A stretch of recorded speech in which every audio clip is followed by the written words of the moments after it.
ഞായറാഴ്ച നടക്കാൻ പോകുന്ന ഇന്ത്യ വേഴ്സസ് പാകിസ്ഥാൻ മാച്ചിനെ പറ്റി ഒരു ക്വിക്ക് പ്രിവ്യൂ പറയുകയാണെങ്കിൽ, പോയിന്റ് നമ്പർ 1, ടോസ് ഇടുന്ന ടീം ആദ്യം ബാറ്റ് ചെയ്യും. കാരണം സെക്കൻഡ് ബാറ്റ് വരുമ്പോഴത്തേക്കും പിച്ച് കുറച്ചും കൂടി സ്ലോ ആവും, ബാറ്റിംഗ് കുറച്ചും കൂടി ടഫ് ആയിരിക്കും.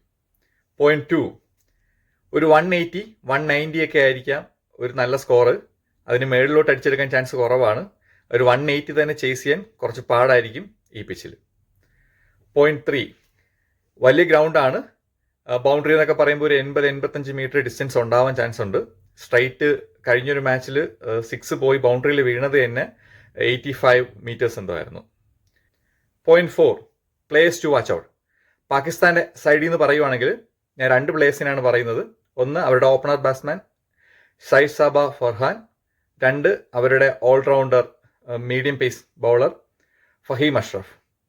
Point 5, players to watch out from Indian side Varun Chakravarthy and Bumrah.